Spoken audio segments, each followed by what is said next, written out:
Honestly, I've had a really long day and I'm feeling a little let down.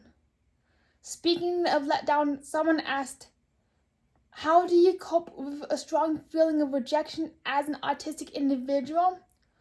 Well, today would be an absolutely perfect day to answer that.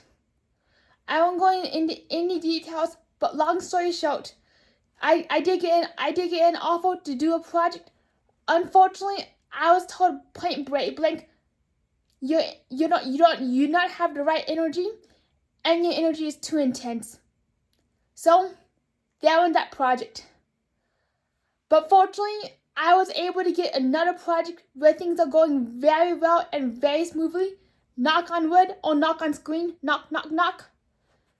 Going back to rejection, even though that 99.9% of things are going absolutely fantastic, still that little 1% is really hard. And as somebody who has dealt with a lot of rejects throughout the years, even in elementary school, where I got bullied, middle school, same story, relentless bullying, and I was bullied in high school to the point where I ended up switching schools in my senior year. Yes, my senior year. Basically, just the amount of reject due to how I presented myself, my social, in quotation marks, cluelessness, along with the fact that I not really fit in or really care or particularly care for just about everybody's interests, which include music, fashion, celebrities, gender identity at the time, along with some political science, which did not really hold my interest. Instead, I was tucked away in the corner, either doing artwork, being bullied, or having absolutely nothing to add to the conversation, which is why I tended to go home right after school rather than socialize. So yes, life has been particularly lonely in the last few years, and unfortunately, the amount of rejection I have received as an autistic individual really does compile. It's kind of hard to explain, but literally it's like the snowball effect. It's like correction. It's like the snowball effect, and it's just so easy to keep glomming on snow, piling until you get this absolutely massive snowball. And by the time that snowball is huge, bam, the snow cracks, and literally you're left with a ginormous mound of snow rather than a giant snowball. That is how I was emotionally. Literally that 0.1% of reject got compounded onto that snowball of reject, and kaboom, the whole snowball fell apart, which really gutted me.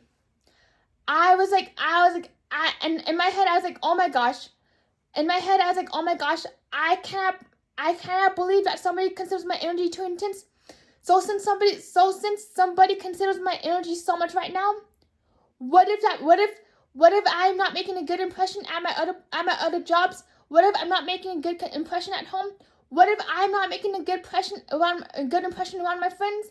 What if I'm coming off as too much? And that really strong rejection spiral started. I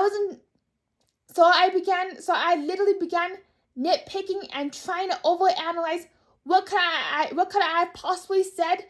Did I give somebody too much eye contact? Too little eye contact? Or was my voice too loud for their liking? And is that why the project manager was like, nah, she's just too energetic. Her energy is too intense to continue working with her. And that is what got me really questioning today.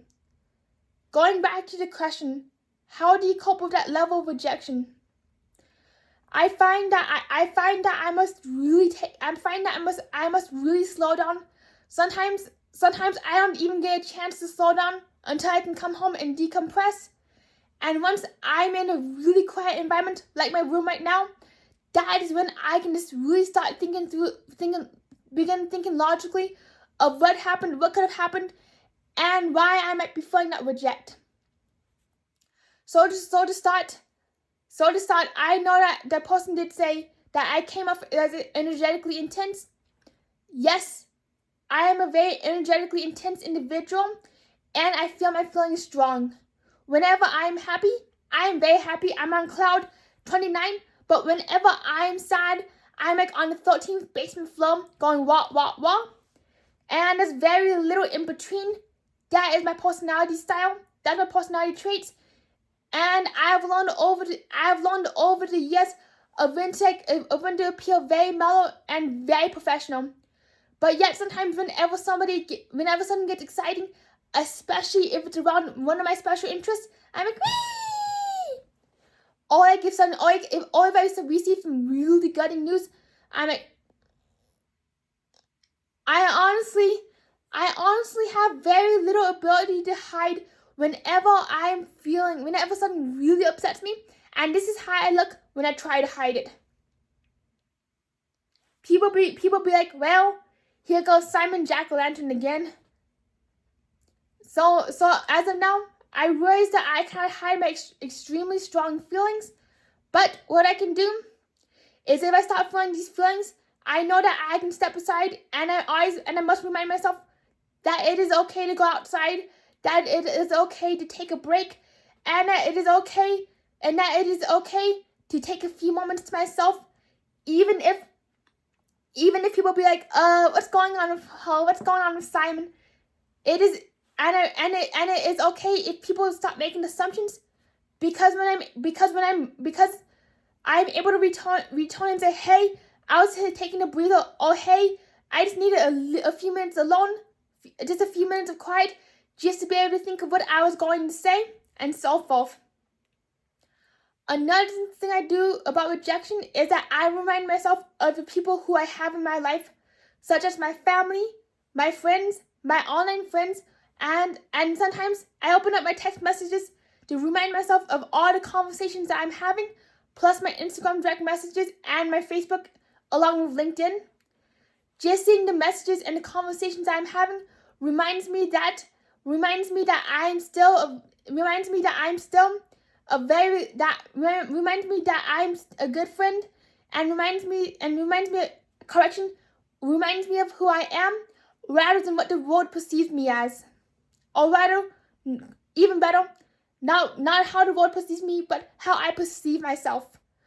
So yes, I realize that there can be a lot of negativity surrounding the rejection, and it is okay to feel negative. It is okay to feel your feelings, and it's okay to feel that feeling of reject, because these strong feelings of reject, they did not go away overnight. Even though it would be really nice to be able to be like, bibbidi bobbidi boop poof, go away rejection. Unfortunately, just because of how my mind works, the rejection sometimes lingers up to an entire week. And I can tell you right now, these weeks are not very fun or pleasant mentally. But instead of really dwelling into like the negativity and really feeling the rejection, I actually find it beneficial to distract myself either with films, books, other media, or even my Christmas tree. There's just something so relaxing about seeing the Christmas lights, that even if the distractions only work temporarily, it at least gets my mind off that constant rejection spiral. And you know what's really relieving is sometimes a bunch of little distractions build into an entire day of distractions. So sometimes I'm like looking at my Christmas tree, and then I'm like, oh, I have an idea. Let's film a video. I film a video. Then I'm like, even better, let's go live. And when I'm live, I'm like talking to all of you, having a good time conversing. Then kabam! Next thing I know, an entire day has gone by, and that entire day has gone by. Even though that rejection is still, even though that feeling of rejection is still in the back of my mind, I'm like, heck yeah, we have enjoyed an entire day. So honestly, that is why I tend to gravitate towards distractions. And sometimes, if the rejection is really bad, like it's really intense, I do speak to my personal therapist, and unfortunately, I do ways that not everybody has access to a therapist. But I use this very, very carefully, very cautiously. Is when I'm in a pinch, I do use ChatGPT, and I say, "Hey ChatGPT, I'm feeling this feeling of rejection. Here's what happened," and I ask, "What is your perspective?" I do know that ChatGPT cannot give any medical advice or any therapeutic advice, because in my eyes, it is just a computer that gives you an output, a search output. So even though I receive a ChatGPT output, just that little nugget of information can be enough to calm my mind down to continue with my day. And heck, even sometimes I ask ChatGPT to write correction. Heck, and even sometimes I have ChatGPT write the entire narrative of what happened in the voice of one of my characters. Well, I want to thank all of you for being here and for listening to an autistic individual's perspective. If you have any questions or wish to create a community please be sure to leave a comment in the comment section below, and I'll be more than happy to get to know you and chat away. We will see you in the next video. See you on, everybody.